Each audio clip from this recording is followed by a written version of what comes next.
Hello,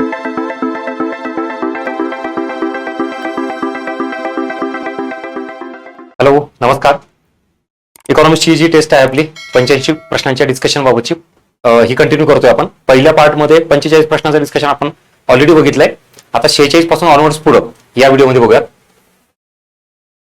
बघा, 2 विधानं खाली दिलेली आहेत. कुठलं विधान अयोग्य हे निवडायचंय. राष्ट्रीय उत्पन्न हा टॉपिक आहे. आता राष्ट्रीय उत्पन्नाच्या टॉपिकवर आधी काही प्रश्न विचारलेले आहेत. तुम्हाला सांगितलं की कन्सेप्ट, फॅक्ट्स या दोन्हीलाही महत्व आहे राष्ट्रीय उत्पन्न टॉपिकला.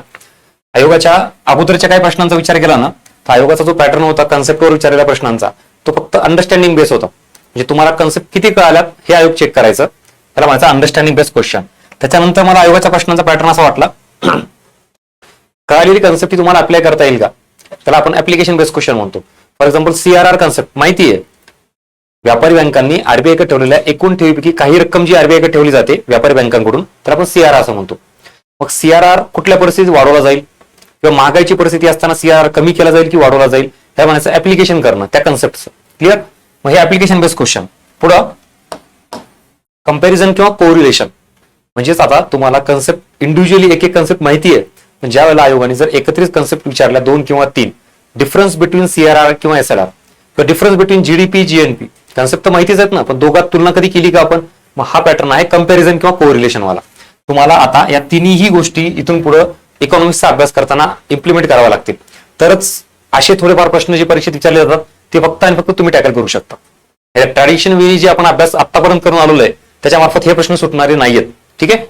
म्हणून इथं राष्ट्रीय उत्पन्न जर आपल्याला मोजायचं असेल तर GDP पण माहित पाहिजे आणि GNP पण माहित पाहिजे. पण एक्झॅक्टली मग कुठली संकल्पना ही जास्त चांगली आहे. GDP मध्ये केवळ देशांतर्गतच निर्माण होणाऱ्या वस्तू व सेवाच काउंट केले जातात. हे देशाच्या भौगोलिक सीमेअंतर्गत जेवढं उत्पन्न मिळतं तेवढंच काउंट करतो. कुठल्या ह्याच्यात? GDP मध्ये. What about GNP? देशाच्या बाहेरून मिळणारं उत्पन्न सुद्धा आपण काउंट करतोय. मग जर दोघांमध्ये तुलना करायची म्हटलं तर खरी कन्सेप्ट ऍक्च्युली GNP आहे. कारण ब्रॉड स्वरूपात आपण राष्ट्रीय उत्पन्नाचा विचार करतोय आणि GDP मध्ये नॅरो स्वरूपात विचार करतोय. म्हणजे हे विधान चुकीचं आहे. तर GDP हे GNP पेक्षा योग्य प्रमाणात आहे का? ऍक्च्युली GNP हे योग्य प्रमाणात आहे. ठीक आहे. त्यामुळे हे स्टेटमेंट चुकीचं आहे. GNP हा GDP पेक्षा जास्त असतो. आता GNP मोठा की GDP मोठा की GNP मोठा, हे कशावरून ठरतं? त्या देशाची आयात जास्त की निर्यात जास्त याच्यावरून ठरतं. मग GDP हा GNP पेक्षा मोठा असू शकतो किंवा व्हाईस वर्सा, GDP किंवा GNP कुठलाही मोठा असू शकतो. पण इथं प्रॉब्लेम काय? नेहमीच GNP हा GDP पेक्षा मोठा असतो का? ऑब्व्हियसली हे चुकीचं विधान आहे. म्हणून तुम्हाला इथून पुढे हे असे शब्द नेहमी, केवळ किंवा कुठले आहेत ते ऑलरेडी तुम्हाला मी सांगितले की आयोगाने ते फोकस केले, आपणही फोकस करावा. क्लिअर. पुढचा प्रश्न, क्वेश्चन नंबर 47. सरकारच्या कर महसुलाचे प्रमाण आणि देशातील करदात्यांची संख्या ही जर आपल्याला वाढवायची असेल तर कोणत्या उपाययोजना राबवायच्यात? म्हणजे इथे तुम्हाला प्रश्न काय विचारले हे तर बघा आधी. सरकारचं रेव्हेन्यू वाढवायचं आपल्याला, बरोबर. कर महसूल, करामधून मिळणारा महसूल, गव्हर्नमेंट रेव्हेन्यू, आणि त्यासोबत काय करायचंय? कर भरणाऱ्यांची संख्या वाढवायची, टॅक्स पेयर्स. ह्याच्यासाठी काय उपाययोजना राबवता येईल? प्रत्यक्ष करांचे प्रमाण दर अत्यल्प ठेवणे. अत्यल्प म्हणजेच एकदम कमी ठेवायचे. प्रत्यक्ष करांच्या दरात मोठ्या प्रमाणात वाढ करावी. हे शब्द नीट बघा. जर कराचे दर अत्यल्प ठेवले तर प्रॉब्लेम कुठे येईल? गव्हर्नमेंट रेव्हेन्यू कमी होईल. ते तर उलट आपल्याला वाढवायचा ना. आणि प्रत्यक्ष करांचे दर मोठ्या प्रमाणात जर वाढवला तरीही प्रॉब्लेम येतो. कारण प्रत्यक्ष कराचे प्रमाण खूपच मोठ्या प्रमाणात वाढले तर पुन्हा कर चुकीगिरी वाढते, कर चोरी वाढते, देशातील गुंतवणुकीवर परिणाम होतो. हे पण चुकीचं आहे, नकारात्मक आहे. म्हणजे हे पण विधान झालं पाहिजे, चुकीचं आहे, आणि हे पण चुकीचं आहे. आता मात्र करांचा पाया, टॅक्स बेस हा ब्रॉड करणं अपेक्षित आहे. हे बरोबर आहे. आणि कर भरणं हा बंधनकारक नसावा, उलट बंधनकारक असायला पाहिजे. पण हे पण विधान चुकीचं आहे. आणि बरोबर कुठले? मग फक्त क. इथे तुम्हाला फक्त क दिलेलं आहे. आता टॅक्स बेस हा काय प्रकार आहे? टॅक्स रेट आणि टॅक्स बेस. कराचा दर म्हणजे टॅक्स रेट हा जास्त नसला पाहिजे, तो योग्य प्रमाणात असला पाहिजे. आणि कराचा बेस, टॅक्स बेस म्हणतो आपण त्याला, हे जास्त असला पाहिजे. म्हणजे देशातील जास्तीत जास्त लोक कर जाळ्यात आणणे, म्हणजे कर प्रक्रिया सोपी करायची जेणेकरून लोकांना भरता यावा कर. आणि कराचा दर हा सुद्धा योग्य असला पाहिजे, खूप जास्त नसला पाहिजे. म्हणजे लोकांना भरायला काय वाटलं नाही पाहिजे. म्हणजे जास्तीत जास्त लोक कर दरात येतील, कर भरतील. कशामुळे? टॅक्स बेस वाढवल्यामुळे. हा सरकारचा रेव्हेन्यू वाढवण्याचा एक उपाययोजनामधला घटक असू शकतो. क्लिअर? म्हणून याचं उत्तर आहे फक्त क. Question number 48. आता पंचवार्षिक योजनेवर हा प्रश्न आहे. भारतातील दुसऱ्या पंचवार्षिक योजनेसाठी कुठलं प्रतिमान वापरलं? ते स्टेटमेंट इथं बरोबर आहे. मालनुबिस प्रतिमानाचा भर हा भांडवली वस्तूंची उत्पादन व स्वावलंबन साध्य करणे यावर होता आणि दुसऱ्या पंचवार्षिक योजनेमध्ये सर्वाधिक खर्च हा उद्योग क्षेत्रावर करण्यात आला होता. आता सांगायचं उत्तर. पहिलं विधान बरोबर आहे, दुसरं सुद्धा बरोबर आहे, तिसरा प्रॉब्लेम काय येतो 48 मध्ये हे विधान चुकीचं आहे. तुम्ही त्या वाचण्याच्या फ्लो मध्ये त्या एका तासाच्या प्रेशर मध्ये आपल्याला लक्षात येत नाही. हे जरी विधान 2 बरोबर असतील वाटलं तर दुसऱ्या पंचवार्षिक योजनेमध्ये सर्वाधिक खर्च हा उद्योग क्षेत्रावर होता का सांगा. आतापर्यंत आपल्याला काय माहिती असतं? पहिल्या पंचवार्षिक योजनेचा मुख्य भर कृषी क्षेत्रावर, दुसऱ्या पंचवार्षिक योजनेचा मुख्य भर उद्योग क्षेत्रावर. मित्रांनो, मुख्य भर आणि सर्वाधिक खर्च या दोन गोष्टी वेगवेगळ्या आहेत, हे आपल्याला लक्षात येत नाहीत. इथं मुख्य भर हे विचारलंय का? अजिबात नाही. मुख्य भर विचारला असलं तर मग विधान बरोबर असलं असतं उद्योग क्षेत्र, पण सर्वाधिक खर्च हा उद्योग क्षेत्रावर नव्हता. हा कशावर होता तुम्हीच फाइंड आउट करा. या पुस्तकाने बघा. मग ह्या गोष्टी सोप्या आहेत, पुस्तकात दिलेल्या आहेत, फक्त आपण बघण्याचा दृष्टिकोन त्याच्याकडे अशा पद्धतीने ठेवला नाही. आपल्याला डोक्यात एकच माहिती, दुसरी पंचवार्षिक योजना म्हणली की उद्योग क्षेत्र, मग मुख्य भर विचारा, सर्वाधिक खर्च विचारा, काही असू द्यात. मग या गोष्टी विचारल्यावर परीक्षेत आपण चुकून आल्यावर मग बाहेर कळते की अरे हे असं आहे, पण त्यापर्यंत वेळ निघून गेलेली असते. हे बायफर्गेशन तुमच्याकडून आत्ताच व्हावं त्यासाठी हा अट्टहास आहे. हे प्रश्न का विचारतो, पर्याय कसे फ्रेम केले तुम्हीच बघा. त्यामुळे सर्वाधिक खर्च कशात आहे मी तर मुद्दाम सांगत नाहीये. काय त्या गोष्टी पुस्तकात तुम्ही लगेच काढा आणि बघा त्यात काय दिले ते, आणि मग तुम्हाला खरंच कळ हो सर बरं झालं आमचं इथंच बायफर्गेशन होतंय, डिफरन्शिएट पेपरमध्ये नकोय. म्हणजे ट्रॅडिशन खूप वर्षापासून आपल्या डोक्यात तेच बसलेलं आहे आणि तेच आपण पुढे येतोय, ते बदललं पाहिजे आता कुठेतरी. Question number 49. Direct benefit transfer योजनेचे उद्दिष्टे खालीलपैकी कोणती नाही? सरकारी लाभ मिळणाऱ्यांमध्ये खोटे चुकीचे लाभार्थी वगळणे, गैरव्यवहार भ्रष्टाचार कमी करणे, लाभार्थ्यांची योग्य अचूक निवड करणे, हे सगळे याचे उद्दिष्ट आहेत. पण आपल्याला कुठले उद्दिष्ट नाहीयेत तर यापैकी नाही. आता तुम्हाला कुठलीही योजना एखादी विचारली जाईल, ती योजना सुरुवात कधी झाली आणि तिचे उद्दिष्टे काय आहेत यावर प्रश्न विचारले आहेत. त्यामुळे योजना आणि तिची सुरुवात आणि उद्दिष्ट लक्षात ठेवा. भारतीय महिला बँक पूर्वी कोणत्या सार्वजनिक क्षेत्रामध्ये विलीन झाली? मला वाटतं आपण डिस्कस केलेलं आहे. हा प्रश्न बहुतेक रिपीट झालेला आहे. त्याचं उत्तर एसबीआय. हा प्रश्न आपण ऑलरेडी डिस्कस केलेला आहे. ठीक आहे. Question number 51. आता हा जो प्रश्न आहे ना, शाश्वत विकास ध्येय ती 2030 अखेरपर्यंत गाठायची आहेत आणि त्यामध्ये एकूण किती लक्ष आहेत?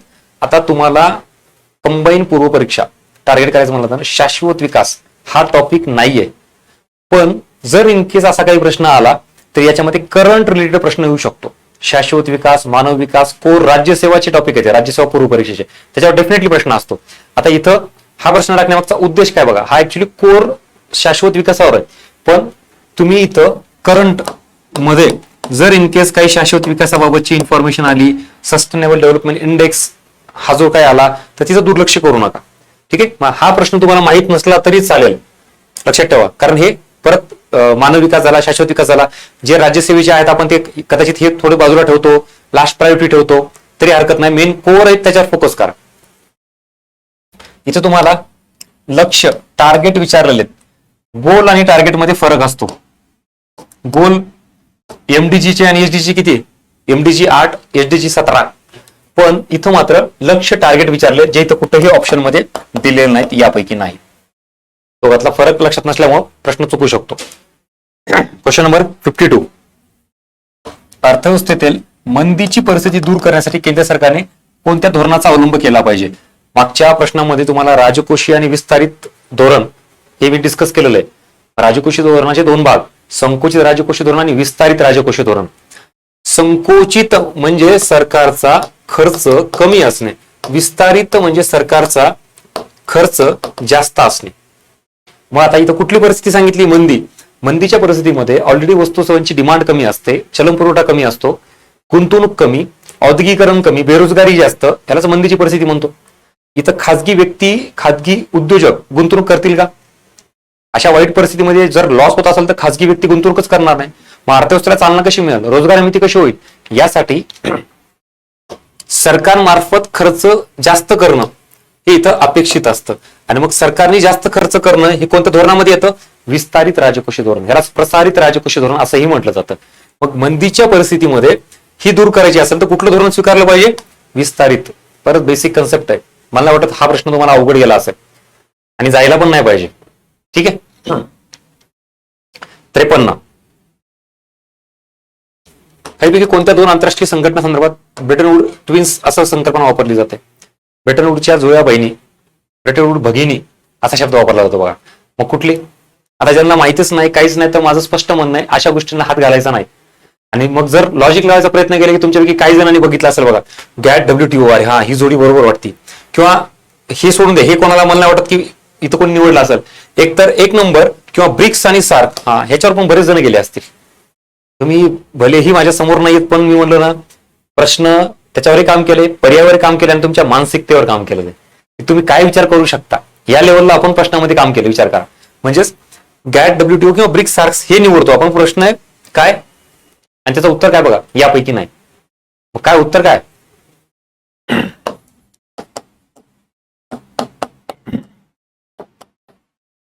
IMF आणि वर्ल्ड बँक याला म्हटलं जातं ब्रेटन वूड ट्विन्स, जे इथं पर्याय कुठं पण नाहीये. कळालं? म्हणून अभ्यासावर विश्वास ठेवा, लॉजिक किंवा काहीतरी अशा गोष्टी मी करतोय बरोबर येईल हे असं नका करू. अभ्यास पाहिजेच बऱ्याच गोष्टींना. Next question number 54. Escape clause ही संकल्पना खालीपैकी कोणत्या बाबींशी संबंधित आहे? बँकिंग, महागाई, दारिद्र्य. परत एकदा तुम्ही याच्यापैकी कुठला तरी निवडला असेल आणि उत्तर आहे ऍज युज्युअल यापैकी नाही. परत जर माहिती नसेल तर आपण कशाला याच्यात हे करायचंय? एस्केप क्लॉज आणि बायोन्सी क्लॉज या दोन कन्सेप्ट आहे. कशा संदर्भात आहेत? FRBM act, fiscal responsibility and budget management act. म्हणजेच सरकारला वित्तीय तूट म्हणजे राजकोषीय आणि महसुली तूट ही कंट्रोलमध्ये ठेवणं अपेक्षित आहे या कायद्या अंतर्गत. ज्या वेळेला एखादी असाधारण परिस्थिती निर्माण होते, कोविड सारखी, लॉकडाऊन सारखी, त्यावेळेला सरकारने तूट जास्त सरकारची राहिली तरी चालतं, that is called escape clause. पण ज्यावेळेला नॉर्मल परिस्थिती असते तेव्हा सरकारने तूट जास्त आटोक्यात आणली पाहिजे, तर म्हणायचं बायोन्सी क्लॉज. ठीक आहे. पण आता या बेस त्या अजून थोडा ऍडव्हान्स लेवलच्या कन्सेप्ट झाल्या. अख्खा FRBM ऍक्ट आपल्याला काही मेन्सला वगैरे ते करायचं असताना गरजेचा असतो. इथं बेसिक तरी माहिती पाहिजे ऍटलीस्ट की FRBM ऍक्ट काय, तो कधी झाला आणि त्याच्याबद्दलच्या महत्वाच्या गोष्टी. बायोन्सी क्लॉज आणि escape clause. Question number 55. NDC मध्ये पुढील कोणत्या घटकाचा समावेश होत नसेल? आता नॅशनल डेव्हलपमेंट काउन्सिल काय आता अस्तित्वात आहे का? नियोजन आयोग आणि राष्ट्रीय विकास परिषद नाहीये ना. मग ह्याच्यामध्ये बऱ्याच वेळेला आपण ह्या दोन्ही याच्यावर अभ्यास करून सोडून देतो आणि नीती आयोगावर अभ्यास करतो. माझा असं ऑब्झर्वेशन आहे, 2015 नीती आयोग आला, या दोघांचं एकत्रीकरण करून किंवा मर्ज करून म्हणू आपण, या दोघांच्या जागी रिप्लेस करून नीती आयोग आला. त्याच्यानंतर मग प्रश्न यायला नाही पाहिजे ना नियोजन आयोगावर आणि राष्ट्रीय विकास परिषदेवर. पण 2018, 19, 20 याचे पेपर काढून बघा, अजूनही तुम्हाला राष्ट्रीय विकास परिषद असू द्या किंवा नियोजन आयोग याच्यावर प्रश्न पाहायला मिळतो. मला तुम्हाला हे मेसेज द्यायचा आहे की अशा काही मोठ्या मोठ्या संस्था आहेत, त्या जरी बंद झाल्या असेल तरी आयोगाने त्याच्या प्रश्न मात्र कंटिन्यू ठेवलेले आहेत, हे तुम्हाला माहिती असलं पाहिजे. म्हणून राष्ट्रीय विकास परिषद किंवा नियोजन आयोग याच्याबाबत इथं पर्याय तुम्हाला निवडायचा आहे. सर्व राज्यांचे मुख्यमंत्री हे असतात आणि इथं कशाचा समावेश होत नसे असं विचारलंय, म्हणजे हे असतात. त्याच्यानंतर सर्व राज्यांचे वित्तमंत्री हे नाही, राज्यांचे राज्यपाल, नियोजन आयोग सदस्य हे असतात. म्हणजे कुठले नसतात तर B आणि C. कुठे B आणि C? हा ऑप्शन B आणि C. सर्व त्याचे सदस्य, अध्यक्ष याच्याबाबत प्रश्न विचारलेला आहे. सनराइज इंडस्ट्री बाबत खालीपैकी विधान सत्य कुठले? आता सनराइज इंडस्ट्री ही कन्सेप्ट, म्हणजे मी हे असे प्रश्न का टाकले की आयोग कधी कधी काय करतं, काहीतरी वेगळी कन्सेप्ट असते जी आपल्याला लिटरली माहित नाही, असाच काहीतरी टाकतो प्रश्न. मी बरं म्हणतो तुम्हाला, सगळेच प्रश्न हे सोडवायला दिलेले नसतात, त्यातला कुठला प्रश्न सोडून द्यायचा हे ज्याला कळाला तो जिंकतो. म्हणून सनराइज इंडस्ट्री बद्दल माहिती असेल तर ठीक आहे. इथं देशातील सर्वाधिक मोठ्या असलेल्या टॉप इंडस्ट्री नॉर्थ ईस्ट कडच्या किंवा हे, याचं उत्तर यापैकी नाही. सो सनराइज इंडस्ट्री म्हणजे अशी कन्सेप्ट आहे की ज्या आता नव्याने उभारतायत, फार मोठा एखादं इंडस्ट्री सेक्टर असेल आणि ते भविष्यात फार मोठ्या प्रमाणात पुढे त्यांना मोठा स्कोप असणार आहे. जसं की फॉर एक्झाम्पल फूड प्रोसेसिंग असेल किंवा अजून आपली गिग इकॉनॉमीच्या ज्या सेवा आहेत त्या कन्सेप्ट असतील. म्हणजे कुठलीही अशी इंडस्ट्री जी आता नव्याने येते, फूड इंडस्ट्री बघा ना तुम्ही, फूड प्रोसेसिंग इंडस्ट्री हे अगोदर नव्हतं पण आता जरा फार महत्व प्राप्त झालेलं आहे. सो हे त्याचे एक्झाम्पल झाले. सनराइज इंडस्ट्री म्हणजे नव्याने निर्माण होणार, आपण जर उदयोन्मुख एखादा खेळाडू वगैरे असेल तसेच इंडस्ट्री बाबत आहे की ज्या नव्याने उदय आता त्यांचा होतोय आणि भविष्यात फार मोठा त्यांना स्कोप असणार आहे. That is called as sunrise industry. Next question number 57. Globalisation या संकल्पनेमध्ये पुढील कोणत्या बाबींचा समावेश करता येईल? वस्तूंची आयात निर्यात, श्रमाचा मुक्त प्रवाह, सेवांची आयात निर्यात आणि भांडवल तंत्रज्ञान. तुम्हाला याच्यात ग्लोबलायझेशन, जागतिकीकरण,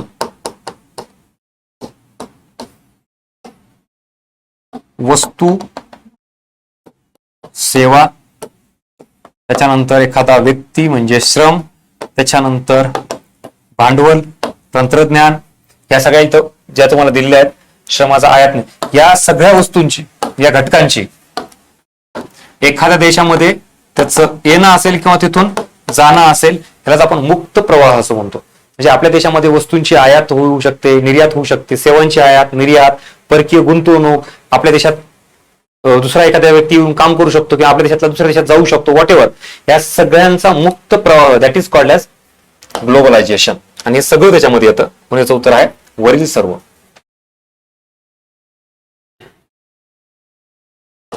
निरपेक्ष दारिद्र्य बाबत अयोग्य पर्याय निवडायचा. अयोग्य, पुन्हा कन्सेप्ट क्लिअर पाहिजे. What is absolute poverty and relative poverty. सापेक्ष दारिद्र्य आणि निरपेक्ष दारिद्र्य काय? निरपेक्ष दारिद्र्य ही एक तुलनात्मक संकल्पना आहे. या प्रकारच्या दारिद्र्याचे पूर्णपणे निर्मूलन करता येते. भारतातील दारिद्र्य मोजमापासाठी याच पद्धतीचा वापर केला जातो. बिलकुल, दोन स्टेटमेंट बरोबर आहे. पण तुलनात्मक पद्धतीने मोजलेलं दारिद्र्य याला काय म्हणायचं? सापेक्ष दारिद्र्य. ही तुलनात्मक पद्धतीने नसते. मग आपल्याला पुन्हा दोन कन्सेप्ट इथे एकत्र आल्या ना, सापेक्ष आणि निरपेक्ष. निरपेक्ष दारिद्र्य म्हणजे किमान लेवलला काहीतरी ठराविक निकष ठरवले जातात, जसं की दारिद्र्य रेषा, पॉवर्टी लाईन, ही झाली निरपेक्ष दारिद्र्याचं एक एक्झाम्पल. सापेक्ष दारिद्र्य म्हणजे तुलना केली जाते, म्हणजे श्रीमंत किंवा देशात उच्च उत्पन्न असणाऱ्या व्यक्तीची तुलना करून इतरांचं उत्पन्न नेमकं किती आहे आणि त्याच्यानुसार त्याला गरीब ठरवलं जातं. इथं उदाहरण देतो तुम्हाला. हा एक्स व्यक्ती, हा वाय व्यक्ती आहे, याचं उत्पन्न 100 रुपये आणि याचं उत्पन्न 80 रुपये. आता कोण गरीब आहे? तुम्ही म्हणा सर वाय व्यक्ती गरीब आहे. तुम्ही कसं ठरवलं? तुम्ही तुलना केली ना. एक्स व्यक्तीचं उत्पन्न 100 आणि त्याचं 80 आहे, म्हणजे एक्स व्यक्तीच्या उत्पन्नाची तुलना करून तुम्ही ह्या वाय व्यक्तीला गरीब ठरवलात. दॅट इज कॉल्ड ॲज सापेक्ष दारिद्र्य. पण इथं मी काय म्हटलं? निरपेक्ष दारिद्र्य विचारलं. मग इथं तुलना केली आहे का? निरपेक्ष दारिद्र्यात तुलना नसते, म्हणून हे विधान चुकीचं आहे. आणि बाकी मात्र हे सगळे बरोबर आहेत, कारण या प्रकारच्या दारिद्र्याचे पूर्णपणे निर्मूलन करता येते. निरपेक्ष दारिद्र्य असतो, पॉवर्टी लाईन असते, त्या एका ठराविक लेवलपर्यंत लोकांचं उत्पन्न आहे का नाही बघितलं जातं. म्हणजे किमान मूलभूत गरजा, जीवनावश्यक गरजा पूर्ण करता येतात का नाही, हे निरपेक्ष दारिद्र्यात बघितलं जातं. आणि मग निरपेक्ष दारिद्र्यामध्ये समजा एखाद्या सरकारने चांगल्या प्रकारे योजना राबवल्या, लोकांची उत्पन्न पातळी वाढली, मूलभूत गरजा पूर्ण करता येईल इथपर्यंत लोकांची उत्पन्न पातळी वाढल्यावर ऑब्व्हियसली गरिबीचं प्रमाण दूर होईल ना. त्याला म्हणायचं निरपेक्ष दारिद्र्य. हे पूर्णपणे दूर करता येतं किंवा त्याचं निर्मूलन करता येतं. कन्सेप्ट क्लिअर पाहिजेत, त्याप्रमाणे या सगळ्या गोष्टी तुम्हाला सॉल्व्ह करता येतील. कुटुंबाचा नागुणूक दर हा एवढा आहे, अशी कुटुंबे बहुआयामी दारिद्र्यात किंवा गरिबात जाण्याची शक्यता असते. आता याच्यामध्ये मल्टी डायमेन्शन पॉवर्टी याच्याबाबत एक आयोगाने प्रश्न विचारलेला आहे. एक तुम्हाला उदाहरण देतो अगोदर. समजा 100 पॅरामीटर्स आहेत, म्हणजे मी गरीब आहे का नाही, बहुआयामी गरिबी बरं का. याच्यामध्ये वंचितता दर बघितला जातो, डेप्रिव्हेशन रेट. नागुणूक दर म्हणजेच वंचितता दर, म्हणजे मी एखाद्या घटकापासून वंचित आहे का. समजा 100 गोष्टी आहेत आणि त्या 100 पैकी मला 10 गोष्टी मिळत नाहीयेत, म्हणजेच 100 पैकी 10 गोष्टी मिळत नाहीत, म्हणजे 10% मी त्या गोष्टीपासून वंचित आहे. यालाच नागुणूक दर शब्द वापरलेला आहे, डेप्रिव्हेशन रेट. मग तसाच नागुणुकीचा दर हा जर 20% ते 33% पर्यंत जर असेल ना, तर ह्यालाच आपण असुरक्षित गट असं म्हणतो, व्हल्नरेबल गट. म्हणजे हा गट कधीही दारिद्र्याकडे जाऊ शकतो, बहुआयामी दारिद्र्याकडे जाऊ शकतो. हा व्हल्नरेबल ग्रुप झाला. आणि 33% पेक्षा जास्त ते 50% पर्यंत असेल, यालाच आपण बहुआयामी दारिद्र्य असं म्हणतो. प्रश्न काय विचारलाय? बहुआयामी दारिद्र्यात कोण आहे हा नाही, बहुआयामी दारिद्र्यात जाण्याची शक्यता म्हणजेच असुरक्षित गट कोणाला म्हणायचं? की ज्यांना 20% पेक्षा जास्त किंवा 33% पर्यंत गोष्टी मिळत नाहीत, त्याच्यापासून ते वंचित आहेत. वंचितचा दर 20% ते 33% पर्यंत जर तुम्ही त्या गोष्टींपासून वंचित असाल, तुमच्यापर्यंत त्या गोष्टी मिळत नसतील, तर तुम्ही असुरक्षित गटामध्ये असाल. 33% पेक्षा जास्त आणि 50% पर्यंत तुम्ही त्या गोष्टींपासून दूर असाल, वंचित असाल, तर डायरेक्टली तुम्ही बहुआयामी दारिद्र्यात आहेत असं म्हटलं होतं. त्या आकडेवारीवर तुम्हाला प्रश्न विचारला आहे. ठीक आहे. सो मग बहु आम्ही दारिद्र्य विचारलंय की असुरक्षित गट विचारला, याच्यानुसार तुमचं उत्तर बदलू शकेल हे पर्सेंटेजवरून. पुढं हा सुद्धा करंटच्या अँगलनी प्रश्न अपेक्षित आहे मला. कोर मानव विकास आणि शाश्वत विकास, मी तुम्हाला परत वारंवार सांगतोय, कोर न करता करंटच्या अँगलनी जास्त करणं अपेक्षित आहे. सरळ सरळ HDI आणि त्याची रँक आणि हे वर्ष इथं विचारलेले आहेत. आता आपण काय करतो, जनरली जे सध्या चालू वर्ष आहे त्याच्यापुरता अभ्यास करतो आणि बघतो की या वर्षीची रँकिंग किती आहे काय. आयोगाचा एक पॅटर्न मला असा जाणवला, या वर्षीचं बजेट किंवा या वर्षीचं काय एखादी रँकिंग विचारते, त्यासोबत मागच्या वर्षी किती होती किंवा काय एखाद्या ठराविक इयरचं किती होतं किंवा जोड्या लावामध्ये तुम्हाला मागच्या 3-4 वर्षाचा रँकिंग विचारलं जाऊ शकतं. हे तिथं जाऊन परत प्रयोग करण्यापेक्षा इथं तुम्हाला हे वर्ष दिलेत आणि याची रँकिंग दिलेली. सो थोडं करंट इयरचं करता करता थोडं मागच्या वर्षाची तुलना करा, वाढलंय कमी झालंय या दृष्टिकोनातून.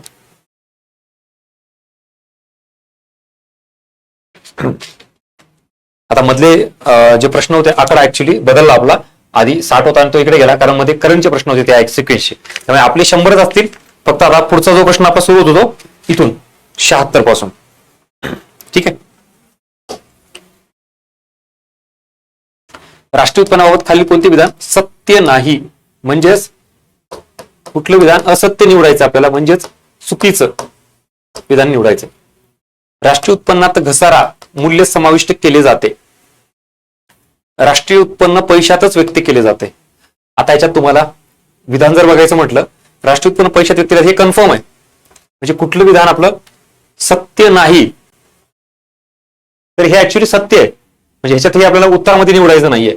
आणि राष्ट्रीय उत्पन्नात घसारा मूल्य समाविष्ट केले जाते, यस. तर दोन्ही सत्य नाहीत, कारण ते सत्य आहेत ना, हे पण सत्य आणि हे पण सत्य आहे. राष्ट्रीय उत्पन्न पैशात व्यक्त केले जाते म्हणजे याचा अर्थ काय. मी तुम्हाला असं विचारलं भारतात राष्ट्रीय उत्पन्न किती आहे, तुम्ही डेफिनेशन जर सांगायची म्हणलं तर काय सांगाल, एका आर्थिक वर्षात देशात निर्माण झालेल्या वस्तू सेवा आपण काउंट करतोय आणि त्यांचं पैशातील मूल्य. समजा एक वस्तू तयार झाली, एका वस्तूची किंमत 100 रुपये, मग राष्ट्रीय उत्पन्न सांगताना तुम्ही असं म्हणाल का भारतात राष्ट्रीय उत्पन्न एक वस्तू किंवा 10 वस्तू तयार झाल्यावर 10 वस्तू नाही ना, त्याचं पैशातील मूल्य आपण मोजतोय. म्हणजे हे विधान बरोबर आहे, राष्ट्रीय उत्पन्न पैशात व्यक्त केले जाते. हे असत्य, कुठलं विधान सत्य नाही, हे सत्य आहे ना, हे येणार नाही याच्यात. पुन्हा घसारा याचं मूल्य समाविष्ट केलं जातं. आता राष्ट्रीय उत्पन्न याच्यामध्ये तुम्हाला वेगवेगळ्या कन्सेप्ट आहेत, GDP, GNP, NDP, NNP, मग त्याच्यानुसार तुम्हाला ठरवावं लागेल. जर तुम्ही GDP ही एकच कन्सेप्ट घेतलात तर घसारा त्याच्यात विचारात घेतला जात नाही, पण जर NDP विचारात घेतलात, नेट डोमेस्टिक प्रोडक्ट, तर मात्र घसारा विचारात घेतला जातो. सो डिपेंड करतं इथं कन्सेप्ट नेमकी कुठली आहे, GDP का GNP, असं रॅन्डमली तुम्ही सांगू शकत नाहीत. पण जर ब्रॉडली विचारलं तर हे आपण विधान बरोबर म्हणू शकतो, राईट. पण आपल्याला इथं चुकीचं विधान विचारलंय, त्यामुळे यापैकी नाही, दोन्हीही बरोबर विधान आहेत. आंशिक किंवा अर्ध बेरोजगारी, पार्शियल अनएम्प्लॉयमेंट, याच्याबाबत विधान विचारलेलं आहे. अर्धवेळ कामाची उपलब्धता, पूर्णवेळ कार्य करण्या इतपत कौशल्याचा अभाव, गरजेपेक्षा अधिक श्रमाची उपलब्धता, या आंशिक किंवा अर्ध बेरोजगारीबद्दल तिन्ही विधानं बरोबर आहेत. प्रत्येक बेरोजगारी जी तुम्हाला परीक्षेत आलेली आहे किंवा पुस्तकात अवेलेबल आहे मित्रांनो, याच्यामध्ये प्रॉपर काहीतरी एक अर्थ आहे, दोघांमध्ये फरक आहे. आपण बघा संरचनात्मक बेरोजगारी बघतो, त्याच्यानंतर हंगामी बेरोजगारी, छुपी बेरोजगारी, अशा कितीतरी बेरोजगारीच्या प्रकारांचा भाग असतो. पण तुम्ही वाचताना त्या गोष्टी पुस्तकात वगैरे सोप्या जातात, आपण वाचतो, पण परीक्षेत जर पर्टिक्युलरली एकच बेरोजगारी विचारली तर तुम्ही सांगू शकता का. इथं मला तेच सांगायचंय, असा कुठलाही बेरोजगारीचा प्रकार होतात, क्लिअर कट त्याच्याबाबत आलेले स्टेटमेंट तुम्हाला सांगणं अपेक्षित आहे त्या कन्सेप्टचे. डायरेक्टली सगळी कन्सेप्ट तुम्हाला मी त्या ह्याच्यात दिली वाक्यामध्ये. दिलेल्या विधानामधून चुकीचे असणारे विधान निवडायचे. समाजातील अर्थव्यवस्थेत साधन सामग्रीचा वापर समाज हितासाठी होतो, विधान हे बरोबर आहे, चुकीचं नाहीये. समाजवादी अर्थव्यवस्थेत वस्तू व सेवांचे उत्पादन वैयक्तिक नफ्यासाठी होते, हे विधान चुकीचं आहे. समाजवादी अर्थव्यवस्थेत खासगी भांडवलाला वाव नसतो, यस. सामाजिक न्याय हे समाजवादी अर्थव्यवस्थेचे प्रमुख उद्दिष्ट असते, यस. आता हे सगळं कशावरून मी चुकीचं बरोबर ठरवलं, तुम्हाला बेसिक कन्सेप्ट माहिती पाहिजे. समाजवादी अर्थव्यवस्था काय, भांडवलशाही अर्थव्यवस्था काय. समाजवादी अर्थव्यवस्थेमध्ये सरकारचं अस्तित्व असतं, सरकारचं नियंत्रण असतं, सामाजिक न्याय प्रस्थापित केला जातो, समाज हितासाठी काम केलं जातं. एक्झॅक्टली अपोजिट भांडवलशाही अर्थव्यवस्थेमध्ये सरकारचा हस्तक्षेप नियंत्रण कमी असतं, खासगी क्षेत्राला जास्त प्रोत्साहन दिलं जातं, वस्तू सेवांचं उत्पादन नफ्यासाठी केलं जातं. ह्या बेसिक गोष्टी जर माहिती असल्या असत्या तर डायरेक्टली तुम्ही करेक्ट रॉंग करत आला असत प्रत्येक स्टेटमेंटला. इथं चुकीचं का ठरवलं, समाजवादी अर्थव्यवस्थेत वस्तू व सेवांचं उत्पादन वैयक्तिक नफ्यासाठी होते का? अजिबात नाही. हे कशात होतं? भांडवलशाही अर्थव्यवस्थेमध्ये. ठीक आहे, बेसिक अंडरस्टँडिंगचा प्रकार होता सगळा. 79 लोकशाहीवादी नियोजनाची वैशिष्ट्ये अभ्यासा. सामाजिक कल्याण व सामाजिक सुरक्षा, आर्थिक विषमतेला प्रतिबंध आणि सामाजिक राजकीय आर्थिक स्वातंत्र्य वरील सर्व. आता काही प्रश्न इन्फॉर्मेशन म्हणून घ्या. इथे तुम्हाला नियोजन विचारले, पण कसलं? लोकशाहीवादी. भारतामध्ये आर्थिक नियोजन आहे, पण ते फक्त सगळंच केंद्र सरकार ठरवतं असं नाहीये. त्यात समाजालाही इन्व्हॉल्व्ह करून घेतलं जातं किंवा देशातील जे राज्य आहे त्या राज्यांना समावेश करून घेतलं जातं. नियोजन आयोगाची स्थापना झाली बघा 1950 ला. त्याच्यानंतर राष्ट्रीय विकास परिषद का स्थापन झाली? आणि राष्ट्रीय विकास परिषदेमध्ये समावेश कोणाचा केला? राज्यांचा, राज्यांच्या मुख्यमंत्र्यांचा. त्यालाच आपण लोकशाहीवादी नियोजन असं म्हणतो. आणि त्याच्यामध्ये या सगळ्या गोष्टींचा काय म्हणतो मेन पर्पज आणि हेतू आहे. पुढं भारतीय लोकसंख्येच्या वयोरचनेची वैशिष्ट्य विचारात घ्या. तरुण लोकसंख्येचा देश आहे का? बिलकुल. आश्रित लोकसंख्येचे उच्च प्रमाण. आता आश्रित म्हणजेच डिपेंडंट पॉप्युलेशन, जी दुसऱ्यावर डिपेंड असते. कार्यशक्तीचं प्रमाणात विपुलता. कार्यशक्तीच्या प्रमाणात, कार्यशक्तीमध्ये कोण येतं? जे ऍक्च्युली रोजगार आहेत त्यांना. त्या प्रमाणात विपुलता आहे का? अजिबात नाही. म्हणजे इथं तुम्हाला जस्ट मिनिट फक्त हे वर्कफोर्स, कार्यशक्ती, वर्कफोर्स, आणि याच्यामध्ये येतात तुम्हाला रोजगारीत व्यक्ती, आणि आश्रित मध्ये येतात डिपेंडंट पॉप्युलेशन. यस, बरोबर. आता इथं बघा, तरुण लोकसंख्येचा देश आहे, मान्य. पण आश्रित लोकसंख्येचं उच्च प्रमाण हे आपल्याला म्हणता येईल का? तरुण लोकसंख्येमध्ये इथं तुम्हाला 0 ते 14 वयोगट, 15 ते 60 आणि 60+ हे तुम्हाला बघावं लागेल. भारतात सगळ्यात जास्त लोकसंख्या कुठली आहे? 15 ते 60. मग आश्रित लोकसंख्या म्हणजे ही येते. हिचं प्रमाण ऑब्विसली आता ही 15 ते 60 मध्ये जवळपास मला वाटतं 60% जास्त ही लोकसंख्या याची आहे. डिपेंडंट पॉप्युलेशनच्या प्रमाणात जास्त आहे ना, म्हणजे हे विधान इथं चुकीचं आहे. कारण वर्किंग पॉप्युलेशन जास्त आहे भारतामध्ये. ही वर्किंग पॉप्युलेशन, ठीक आहे, ही डिपेंडंट पॉप्युलेशन झाली, ही आणि ही. आणि म्हणून तर मग भारताला काय म्हटलं जातं? तरुण लोकसंख्येचा देश म्हटलं जातं ना, कारण ही तरुण लोकसंख्या आहे. मिळालं उत्तर तुम्हाला, हे का चुकीचं आहे ते. आणि कार्यशक्ती प्रमाणता विपुलता, ऑब्विसली आता हे वर्कफोर्स जे आहे किंवा जे लोक काम करतायत, कामाला तयार आहेत, त्याचंही प्रमाण आपल्या देशामध्ये मोठ्या प्रमाणात आहे. ठीक आहे, त्याची विपुलता आहे असं आपण म्हणू शकतो. सो ऑब्विसली फक्त आता तुम्हाला सर मग काम उपलब्ध आहेत लोकांना, तरी जॉब का नाही, बेरोजगारी का जास्त आहे? भारतामध्ये संरचनात्मक दोष म्हणून किंवा शिक्षणाचा जो प्रकार आहे, थेरोटिकल एज्युकेशन जास्त आहे रादर दॅन प्रॅक्टिकल. आज भारतामध्ये गव्हर्नमेंटचाच रिपोर्ट किंवा सर्वे असा आहे, एकूण जेवढे काही तरुण डिग्री घेऊन बाहेर पडतात त्यातले फार कमी तरुण असे आहेत की ज्यांना जॉबच्या ओरिएंटेड स्किल आहे. बाकीच्यांना डिग्री आहे पण जॉब ओरिएंटेड स्किल नाहीये. हा एक भारताच्या बेरोजगारीचा प्रकार आहे, लक्षात ठेवा. याचे स्टेटमेंट आहेत, तुम्हाला आतापर्यंत केलेल्या अभ्यासाच्या आधारावर सॉल्व्ह होऊ शकतात जनरल स्टेटमेंटवाले. बँकावर सामाजिक नियंत्रण लादण्याचा निर्णय कोणत्या उपपंतप्रधान किंवा अर्थमंत्र्यांनी घेतला होता? सो त्याचं उत्तर आहे मोरारजी देसाई. आता अशा काही गोष्टी पुन्हा तुम्हाला थोड्या ऐतिहासिक बाजूनी माहिती असल्या पाहिजेत. कुठल्या पंतप्रधानांनी कुठला काय निर्णय घेतला, काय स्वातंत्र्यापासून बघतोय आपण पुढं. आपल्याला या काय करायचं होतं माहिती का? आर्थिक विषमता कमी करायची होती, गरीब श्रीमंतातील दरी कमी करायची होती, ग्रामीण भागातील विषमता कमी करायची होती. मुळात शहरात सगळं भेटतं डेव्हलपमेंट, पण ग्रामीण भागात काय? आणि भारतात जास्त लोकसंख्या ही ग्रामीण भाग लोकसंख्या होती ना, कृषीवर आधारित. मग व्यापारी बँकांनी काय केलं पाहिजे? फक्त शहरातच सेवा दिली नाही पाहिजे किंवा उद्योगांनाच कर्ज पुरवठा करणं हे चुकीचं आहे. ग्रामीण भागामध्ये शेतकऱ्यांनाही कर्ज पुरवठा करणं अपेक्षित आहे. याच्यावर थोडी नैतिक जबाबदारी, नैतिक बंधन सरकारने त्याच्यावर लादणं गरजेचं होतं. मग या पंतप्रधानांनी हे सांगितलं की सामाजिक नियंत्रण, सोशल कंट्रोल, म्हणजेच आपल्याला समाज कल्याण करण्यासाठी, सामाजिक विकास करण्यासाठी व्यापारी बँकांनीही हातभार लावला पाहिजे. ग्रामीण भागात ब्रांच ओपन केल्या पाहिजे, शेतकऱ्यांना, छोट्या उद्योजकांना, व्यावसायिकांना कर्ज दिलं पाहिजे. So this is called as social control. ठीक आहे, नेक्स्ट पुढं, मौद्रिक धोरण यशस्वी करण्यासाठी कोणकोणते साधन वापरले जात नाहीत? मौद्रिक धोरणामार्फत किंवा कोणामार्फत राबवलं जातं मौद्रिक धोरण? आरबीआय मार्फत. मग आरबीआयचे हे कुठले कुठले साधन आहेत? हे marginal standing facility rate MSFR असतो, प्रत्यक्ष कारवाई हे पण आहे, कर्जाचं रेशनिंग पण आहे, CRR पण आहे, मौद्रिक धोरण यशस्वी करण्यासाठी खालीलपैकी कोणते साधन वापरले जात नाहीत? सगळेच वापरले जातात ना, याचं उत्तर आहे यापैकी नाही. आयोगाने लिटरली अशा वेळी म्हणजे अशा टॉपिकवर प्रश्न काय विचारलेत, म्हणजे आरबीआयचा CRR SLR वाढवला कमी केला त्याचा अर्थ काय, हा पुढचा टप्पा झाला. मुळात तुम्हाला चलनविषयक धोरणाचे साधन माहिती पाहिजे. संख्यात्मक कुठले, गुणात्मक कुठले, संख्यात्मक मध्ये पुन्हा प्रत्यक्ष कुठले, अप्रत्यक्ष कुठले, हे आपल्याला डिटेलमध्ये खूप डीपमध्ये जायला आयोग नंतर सांगतं. आधी तुम्हाला त्याच गोष्टी बेसिकली माहिती आहेत का? प्रत्यक्ष साधन विचारले तुम्ही आता सांगू शकाल का? CRR SLR. अप्रत्यक्षामध्ये काय येईल मग? Bank rate, repo rate, reverse repo rate, MSFR हे अप्रत्यक्षामध्ये येईल, किंवा ओपन मार्केट ऑपरेशन. मग गुणात्मक मध्ये काय येतं तिकडं? कर्जाचं रेशनिंग, प्रत्यक्ष कारवाई, हे गुणात्मक साधन आहेत ना. असं बायफर्केशन क्लिअर कट माहिती पाहिजे आपल्याला, आणि तेच घटक इथं विचारला. चलन पुरवठ्यामध्ये खालीलपैकी कशाचा समावेश होतो? मनी सप्लाय. चलन पुरवठा, लोकांच्या हातातील पैसा, लोकांच्या बँकेमधील ठेवी, व्यापारी बँकांचा स्वतःकडे असलेला पैसा, हा चलन पुरवठ्यामध्ये होत नाही.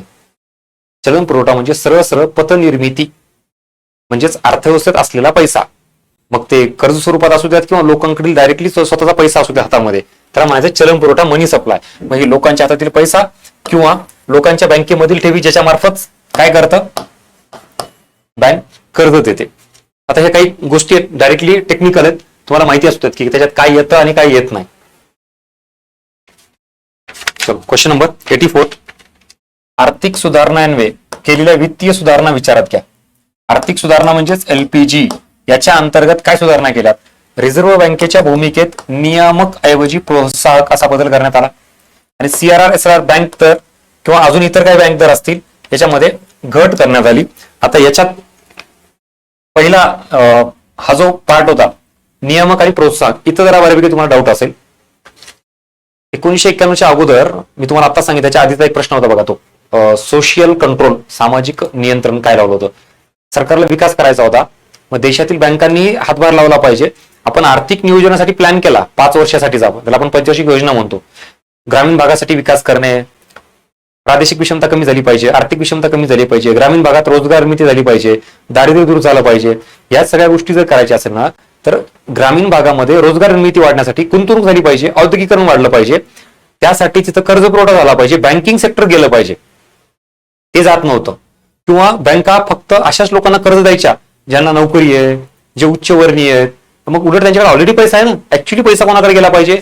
जे छोटे उत्पन्न लोक आहेत, सीमांत शेतकरी आहेत, छोटे व्यावसायिक आहेत, आणि त्यांना जात नव्हतं. म्हणून याच्यासाठी व्यापारी बँकांवर RBI किंवा सरकार नियंत्रण ठेवायची आणि व्याजदर कमी ठेवायची. अशा लोकांना तुम्ही कमी व्याजदरात कर द्यावं असं नियंत्रण असायचं. 1991 नंतर इथं मात्र हेच नियम किंवा नियामक हे रेग्युलेशन कमी केलं, कंट्रोल, आणि काय केलं, प्रोत्साहक म्हणून तिथं रूल केला. जे आता व्यापारी बँकांना बंधनकारक नाही किंवा हे तुम्ही कराचं म्हणून, सो बऱ्यापैकी त्यांना एक थोडंफार सूट दिली जाते की तुम्ही छोट्या उद्योजकांना, छोट्या शेतकऱ्यांना पण कर्ज द्या काही प्रमाणात का असताना, आणि बाकी तुम्हाला कोणाला द्यायची तुम्ही कमावा. कारण बँकांचा रोल काय असतो? ठेवी स्वीकारणं आणि कर्ज देणं. ऑब्व्हियसली कुठल्याही बँका कर्ज अशाच लोकांना देतील ना ज्याच्याकडून परत यायची शक्यता असते, ज्याच्याकडून जास्त व्याजदर मिळेल. बँकांना तोही अधिकार दिला पाहिजे. म्हणून इथं तुम्हाला ह्या अशा गोष्टीमध्ये बदल झालेला दिसून येतो 1991 नंतर. CRR आणि SLR किंवा बँक दर यामध्ये घट करण्यात आली. का बरं? समजा मी बँक आहे आणि माझ्याकडे 100 रुपये आहेत आणि मला ते कर्ज द्यायचंय, तर त्याच्यामध्ये RBIने काय केलं होतं? CRR मार्फत काही रक्कम RBI ठेवायला सांगितली, SLR मार्फत स्वतःकडे बाजूला काढून ठेवायला सांगितली. म्हणजे असं जर समजा माझ्याकडे 100 रुपयातले 30 रुपये CRR मध्ये RBI कडे ठेवायचे आणि 30 रुपये SLR मध्ये ठेवायचे, 60 रुपये इथेच गेले, उरले 40 मध्ये मी काय कर्ज देणार आणि काय नफा कमवणार? हे जे धोरण होतं का हे 1991 नंतर बदललं आणि ह्या सगळ्या गोष्टीच्या ह्याच्या नियंत्रण RBIचं कमी करण्यात आलं. आणि ह्याच्या बाबतची समिती कुठली आठवतंय का? नाही, 1991 ची M नरसिंह समिती, याबाबत आपण ही सगळी चर्चा केली. पुढं क्वेश्चन नंबर 85.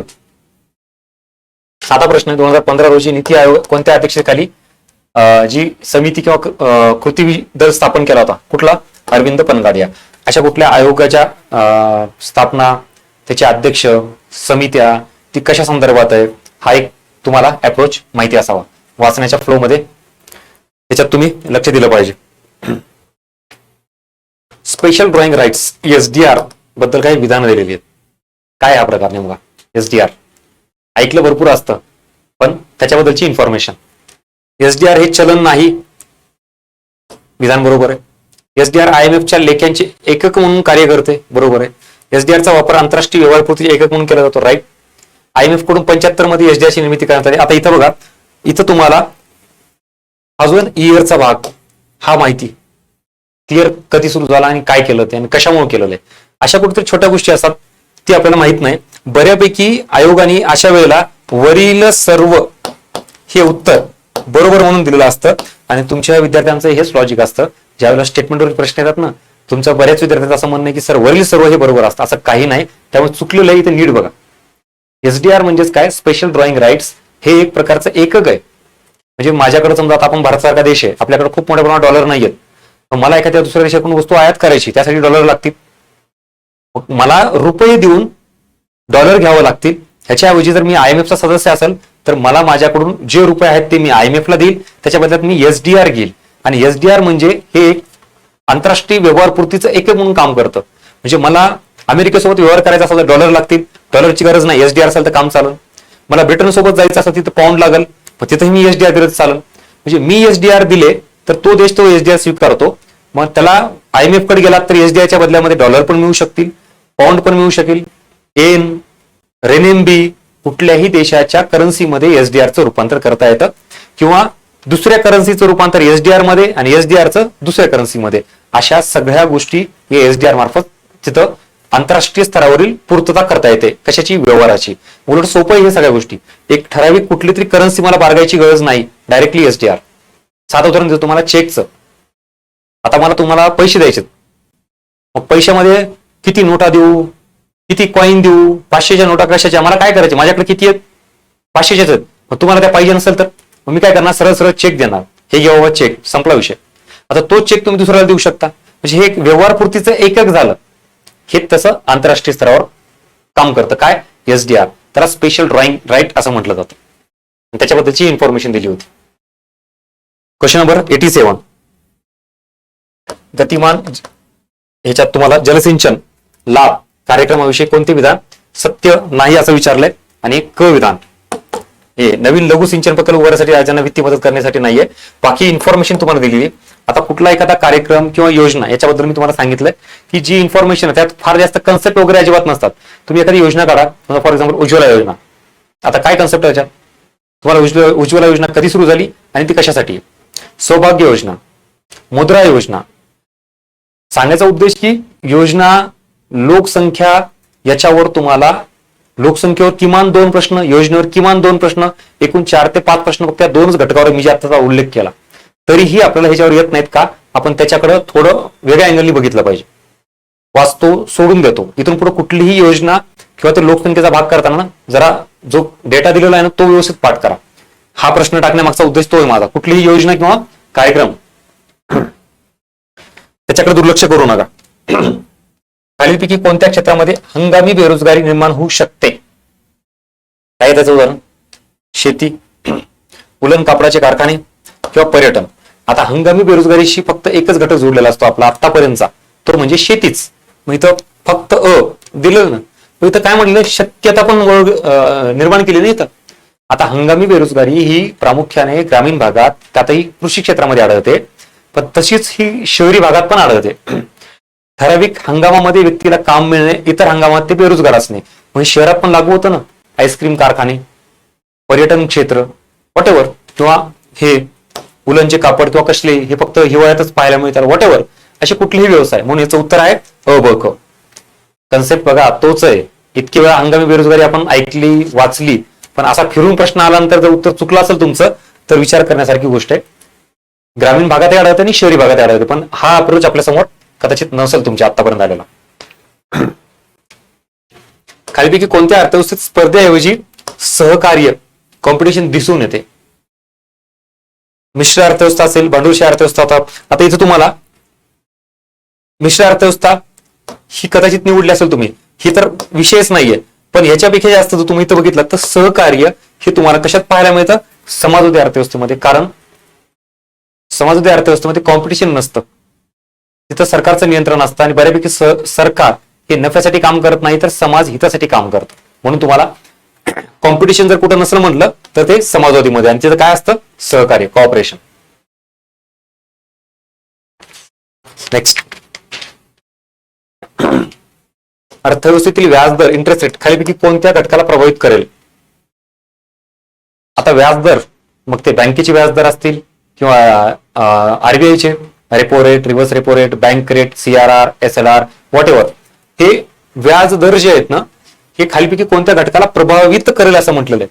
मग आता व्याजदराचा वाढलेला दर असेल किंवा कमी झालेला दर असेल, खालीलपैकी अर्थव्यवस्थेत कुठल्या घटकाला त्याचा परिणाम होईल? मग ऑब्व्हियसली तो प्रभाव सकारात्मक असू शकतो, नकारात्मक असू शकतो. मला सांगा, व्याजदर जर इथं वाढवले तर सरकारी कर महसूल हाही त्याच्यावर परिणाम करणारा घटक आहे. गुंतवणूक खर्च हा माझा वाढेल, उपभोग खर्च हा सुद्धा कमी किंवा जास्त होऊ शकतो, एकूण बचत, म्हणजे याच्यामध्ये सगळे घटक याच्यावर परिणाम करणार आहेत. व्याजदर वाढला, मी उद्योजक आहे, आता मला कर्ज पाहिजे होतं, बँकांनी व्याजदर वाढवले, मग मी कर्ज घेऊ शकेल का? नाही. मग मी जर कर्ज घेतलं नाही तर गुंतवणूक कमी होईल ना.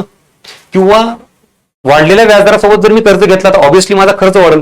म्हणजे मी अगोदर 10 लाख रुपये कर्ज घेतलं, त्याच्यावर मला 1 लाख रुपये व्याज लागायचं, म्हणजे एकूण माझा खर्च 11 लाख जायचा. आता व्याजदर वाढल्यामुळं व्याजदर हा 1 लाख नाही, मला 2 लाख भरायचे, म्हणजे 10 लाखाचा खर्च 12 लाखावर गेला. गुंतवणूक खर्च प्रभावित झाला ना. उपभोग खर्च, ऑब्व्हियसली अशा गोष्टी, समजा मी जास्तीचं व्याजदर घेऊन कर्ज घेतलं आणि गुंतवणूक केली आणि व्यवसाय सुरू केला, त्याच्यामध्ये तयार केलेल्या वस्तू सेवांची किंमतही मी जास्त लावणार ना. मग किंमत वाढीमुळे उपभोग खर्च सुद्धा प्रॉब्लेम येऊ शकतो. सरकारचा कर महसूल मॅटर करतो. एकतर वाढलेल्या व्याजदराने गुंतवणूक करतील लोक किंवा गुंतवणूकच करणार नाही, आणि गुंतवणूक नाही केलं, उत्पन्न नाही मिळालं तर सरकारला रेव्हेन्यू जनरेट होईल का? एकूण बचतीवर परिणाम होईल. अशा सगळ्याच गोष्टी या इथं मॅटर करतात. तुम्हाला ब्रॉड स्वरूपात एक्झॅक्टली व्याजदर केंद्र सरकारमार्फत या सगळ्या गोष्टी कशा कंट्रोल केल्या जातात किंवा विशेषतः आरबीआय मार्फत आणि त्याचा होणारा अर्थव्यवस्थेवर परिणाम, इथे तुम्हाला वरील सर्व हा घटक येतो. 91, जिफेन गुड्स. जिफेन वस्तू म्हणजे अशा वस्तू की ज्यांची किंमत इथं काय येते, जनरली हे जे आहे ना, हे जीवनावश्यक वस्तूंबाबत लागू होतं, त्यातही अन्न घटक याबाबत लागू होतं. आणि याची काय म्हणतोय तिथं, एखाद्या वस्तूची किंमत जर वाढली तर त्या वस्तूची मागणी सुद्धा वाढते, त्याला जिफिन गुड्स म्हणायचं. वाढत्या किमतीबरोबर मागणी सुद्धा वाढते. म्हणून सर असं कसं काय? एक साधं उदाहरण देतो तुम्हाला. एका व्यक्तीचं उत्पन्न समजा 10 रुपये उत्पन्न आहे आणि त्या वस्तूची किंमत 10 रुपये, वडापाव समजा फॉर एक्झाम्पल, आणि दुसऱ्या वस्तूची किंमत आहे 15 रुपये. अजून एक वस्तू आपण विचारात घेऊया, 15 रुपये. आता 10 रुपये उत्पन्न असणारा व्यक्ती कुठल्या वस्तूची मागणी करेल? ऑब्व्हियसली 10 रुपयेच ना, 15 रुपये त्याला परवडणार नाही. मग आता मी काय म्हणतो, याच इथं याची वस्तूची किंमत 15 रुपये झाली. आता याचं उत्पन्न जरी काही नसेल, हा एक्स व्यक्ती विचारात घेऊया, उत्पन्नापेक्षा आपण एक्स व्यक्ती विचारात घेऊयात. एक्स व्यक्ती हा अगोदर वडापाव याचीच खरेदी करत होता, मागणी करत होता, पण आता मात्र याची किंमत किती झाली? 15 रुपये. आणि जी इथे 15 रुपयाची वस्तू होती त्याची किंमत 20 रुपये झाली. त्याला समजा आपण इथं डोसा नाव देऊयात, हा याला. मग याला परवडणारी वस्तू कुठली आहे? हीच आहे वडापाव. भलेही याची किंमत जरी वाढली असेल, 10 ची 15 झाली असेल, पण त्याला दुसरा ऑप्शन नाही ना. तो इकडं 20 रुपयाला डोसा घेऊ शकतो का? कारण 30 रुपयावाली अजून कुठली पावभाजी दुसरी वस्तू घेऊ शकतो का? नाही. म्हणजेच काय, अशी बेसिक कुठलीही वस्तू की जी आपल्याला लागतेच आहे, ती मला घ्यावंच लागेल, मग त्याची भलेही किंमत वाढली असेल तरीही मला त्याची खरेदी करावंच लागेल. आता दुसरी गोष्ट अशी, अजून 15 रुपयावरून त्याची किंमत 20 रुपये झाली. कुठली? वडापावची 20 रुपये. आता अगोदर 10 रुपये उत्पन्न असणारी व्यक्ती 10 रुपयाचा वडापाव घ्यायचे, 15 रुपये उत्पन्न असणारी व्यक्ती 15 रुपयाची किंमत वाली वस्तू विकत घ्यायचे. अजून ज्याचं उत्पन्न जास्त आहे तो 20 रुपयावाली विकत वस्तू घ्यायचा. पण जसं मुळात जी 10 रुपयाची वस्तू वडापावची तिचीच किंमत जर 20 रुपये झाली, तर ज्या वस्तू व्यक्तींचं उत्पन्न 10 रुपये, 15 रुपये, 20 रुपयेवाले, हे सगळेजण फक्त वडापाव किंवा त्याच वस्तूची किंमत मागणी करतील की जी परवडेल.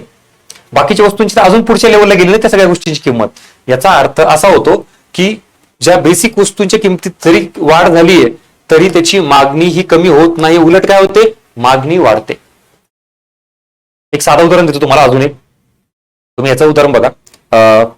समजा चहा, कॉफी आणि अजून काय त्याचा असेल. आता आपल्याला आधी सगळ्याच लोकांना परवडणारी गोष्ट कुठली होती? चहा. आणि मग श्रीमंत व्यक्ती जे आहेत ना ते कॉफीकडे जात होते. पण आता जर 10 रुपयाची चहाच ही 15 रुपयाला होत असेल तर आता, आणि आधी कॉफी 15 रुपयाला असायची, म्हणजे श्रीमंत व्यक्ती 15 रुपयाची कॉफी विकत घ्यायचे आणि आपल्यासारखे 10 रुपयाची. आता चहाच 15 रुपयाला गेल्यावर तर 15 रुपयावाली कॉफी मागणारे सुद्धा कशाची मागणी करतील? चहाचीच. कारण त्यांना सुद्धा परवडणार नाही, कारण कॉफी झाली आता 20ला. कॉफीची मागणी कमी झाली आणि चहाची मागणी वाढली, कारण 10 रुपयाला कॉफी पिणारे ही आता चहा पिणारे चहाच मागायलेत. आणि 15 रुपयाला चहा झाल्यामुळे 15 रुपयाचं उत्पन्न आहे ते सुद्धा चहाच मागतायत. कॉफीची डिमांड कमी, चहाची डिमांड वाढली, किंमत वाढून सुद्धा. हेच एक्झॅक्टली वाक्य इथं आहे. वाढत्या किमतीबरोबर मागणी सुद्धा वाढते. अशा वस्तूंना जिफेन वस्तू म्हटलं जातं. आता याच्या बाबतचं एक जे स्टेटमेंट आहे तुम्हाला इथं मी क्लिअर करून दिलेलं आहे. पुस्तकात किंवा नोट्समध्ये बऱ्यापैकी जिफेन वस्तू आणि त्याचं उदाहरण तिथं मी दिलेलं आहे तुम्हाला. त्याच्यावरून बऱ्याच गोष्टी क्लिअर होतील. आणि थोडंफार तरी बेसिक याच्याबाबत तुम्हाला माहिती असलं पाहिजे. एखाद्या वस्तूची किंमत कधी वाढते त्याच्यावरून मागणी, पुरवठा याही दोन गोष्टीचे फॅक्टर महत्वाचे असतात. ठीक आहे. दिस इज ऑल अबाउट जिफेन गुड्स म्हणजे काय. आणि हे फक्त जीवनावश्यक किंवा अन्नधान्य, अन्नाबाबतच्याच वस्तूला लागू होतं बरं का, बाकीच्या बाबतीत लागू होत नाही. हे जे स्टेटमेंट सांगितलं ते. पुढचा प्रश्न 92. विदेशी व्यापारातून काय साध्य होते? परकीय व्यापार, श्रम विभागणी व व्यापार विशेषीकरण, महत्तम संसाधन लाभ आणि किंमत स्थैर्य. आता हा ऍडव्हान्स लेवलचा क्वेश्चन आहे. तुम्हाला तुमच्यापैकी कोणाला जर माहिती नसेल तर सोडून देण्याचा अपेक्षित होता हा प्रश्न, पण ज्यांनी टॅकल केला त्यांनी नीट बघा. श्रम विभागणी आणि व्यापार विशेषीकरण म्हणजेच काय? समजा फॉर एक्झाम्पल भारतामध्ये अन्नधान्य जास्त पिकवलं जातं. आता आपण इथं क्रूड ऑइल, पेट्रोल, डिझेल याचं जास्त उत्पादन घेऊ शकत नाही ना, कारण आपल्याकडे ते रॉ मटेरियल नाहीये. मग परकीय व्यापारामध्ये काय होतं? ज्या गोष्टी आपल्या देशात पिकतायत त्याचंच आपण उत्पादन घेतो आणि त्या वस्तू विकतो. तसंच अरेबियन कंट्री, तिथं काय उत्पादन होतं? Crude oil, petrol. मग तिथून त्या वस्तू इकडे येत आहेत. त्या देशाचं स्पेशलायझेशन निर्माण होतं आणि बरोबर तिथलचा कामगार वर्ग काय काम करतो याचं स्पेशलायझेशन तयार होतं. हा सगळा भाग इथं आहे. श्रम विभागणी आणि व्यापार विशेषीकरण, स्पेशलायझेशन. महत्तम संसाधनांचा लाभ. याच्यामुळे काय होतं? ज्या गोष्टी आपल्याकडं समजा पेट्रोल, डिझेल याच्यावर आपण किती मेहनत घ्या, जास्त उभं पैसा वाया घालायचा, खर्च करायचा, पण उत्पादन कमीच येतं ना, कारण आपल्याकडे सोर्सेस नाही आहेत. मग आपण त्या गोष्टी आयात केल्या पाहिजे. उलट आपल्याकडे जे नॅचरल रिसोर्सेस आहेत त्याचा जास्तीत जास्त वापर केला पाहिजे, म्हणजे ऍग्रिकल्चर, इंडस्ट्री तेवढंच. म्हणजे इथं महत्तम संसाधनांचा लाभ, जे रिसोर्सेस आपल्याकडे आहेत त्याचं युटिलायझेशन जास्त करणे. किंमत स्थैर्य. इथं ज्या वस्तू आपल्याकडे निर्माण होत आहेत त्या आपण ऑब्व्हियसली उत्पादन करतो आणि देशातील लोकांना ते उपलब्ध करून देतो. पण अशा काही वस्तूंची गरज आपल्याला भासते ज्या आपल्या देशात तयार होत नाहीत. मग त्या जर खूपच कमी प्रमाणात तयार होत असतील तर माहिती आपल्याला पुरवठा जर कमी असेल आणि मागणी जास्त असेल तर किंमत वाढ होते. पण आपण परकीय व्यापाराचा विचार केल्यावर ती वस्तू दुसऱ्या देशाकडून आयात करू शकतो. म्हणजेच बरोबर दुसरीकडून आपण आयात केलं की देशांतर्गत पुरवठा वाढतो आणि याच्यामुळे किंमत कमी होते, म्हणजेच किंमत स्थैर्यता प्राप्त होते बिकॉज ऑफ परकीय व्यापार. सो परकीय व्यापारावरचे हे तिन्ही स्टेटमेंट बरोबर आहेत. Question number 93. बेरोजगारी संदर्भात योग्य विधाने अभ्यासायचं. बेरोजगारी हा शब्द व्यक्ती सापेक्ष वापरला जातो. यस. बेरोजगारी म्हणजे कामाच्या शोधात असणाऱ्या व्यक्तीला काम न मिळणे. बिलकुल. बेरोजगारी म्हणजे संपूर्ण किंवा मोठ्या कार्यकारी लोकसंख्येला काम न मिळणे. तिन्ही विधान बरोबर आहेत. इथं तुम्हाला बेरोजगारीची डेफिनेशन त्याबाबतची सांगितलं. हा शब्द व्यक्ती सापेक्ष म्हणजेच आपण बेरोजगार किंवा रोजगार आणि बेरोजगार हे ठरवताना काय करतो? ज्या व्यक्तीला काम मिळालं त्याला रोजगारीत व्यक्ती, ज्याला काम नाही मिळालं त्याला बेरोजगारीत व्यक्ती, म्हणजे आपण व्यक्ती व्यक्तीची तुलना करतोय. बेरोजगारी म्हणजे कामाच्या शोधात असणाऱ्या व्यक्तींना ही कन्सेप्ट वापरली जाते. ज्या व्यक्तीकडे काम करण्याची क्षमता आहे, पात्रता आहे, काम करण्याची इच्छा आहे आणि तरीही त्याला रोजगार मिळत नाहीये तो बेरोजगार. हे दुसरे विधान. आणि बेरोजगारी म्हणजे संपूर्ण किंवा मोठ्या कार्यकारी लोकसंख्येला काम मिळणं. ह्याला आपण जसं मास पॉवर्टी हा शब्द वापरला जातो तसं मास अनएम्प्लॉयमेंट हा शब्द वापरला होतो तिसऱ्या विधानाला. पुढं महिला एचडीआयचे पुरुष एचडीआयचे असलेले प्रमाण म्हणजे काय येतं? पुन्हा हा प्रश्न कोर मानव विकासाचा आहे. ह्याला थोडे लास्ट प्रायोरिटी द्या. असे प्रश्न नाही आले तरी चालतील. जे तुम्हाला कंबाईन पूर्व परीक्षेसाठीचे तो कोर एरिया केला तरी मोर दॅन सफिशियंट आहे. हे एक सूत्र विचारलंय तुम्हाला.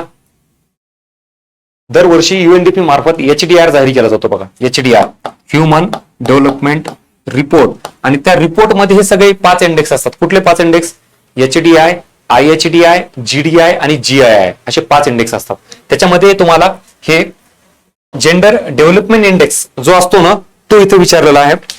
जेंडर डेव्हलपमेंट इंडेक्स याच्यामध्ये महिलांचा सेपरेट HDI काढला जातो, पुरुषांचा सेपरेट HDI काढला जातो, जेणेकरून तुमच्या देशामध्ये जो मानव विकास झालाय त्याच्यामध्ये फक्त पुरुषांचाच विकास झालाय का महिलांचाही त्याच्यासोबत झालेला आहे हे बघितलं जातं.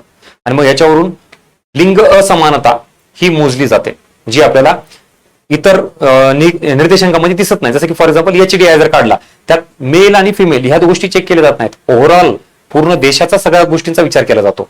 म्हणून त्या सगळ्या वेगवेगळ्या कन्सेप्ट इथं दिलेल्या आहेत. ठीक आहे, उत्तर आहे 2.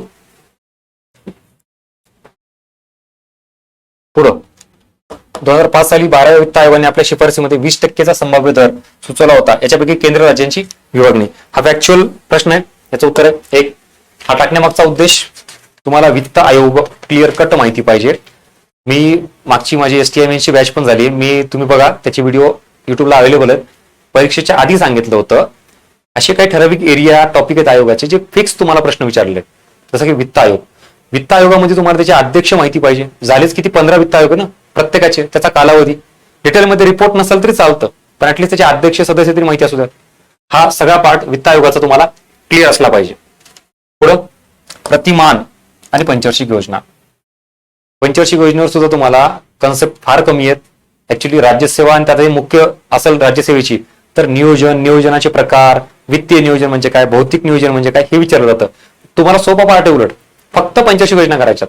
त्याचा कालावधी, कुठल्या संस्था सुरू झाल्यात, कुठला नवीन प्रकल्प सुरू केला, उद्योग संस्था कुठल्या सुरू झाल्यात, योजना कुठल्या सुरू झाल्यात, प्रतिमान कुठला आहे, हा सगळा घटक पंचवार्षिक योजनेचा तो तुम्हाला इथं विचारलेला आहे. आणि मग ऑब्व्हियसली प्रतिमान आणि त्याच्या पंचवार्षिक योजनेच्या जोड्या लावा.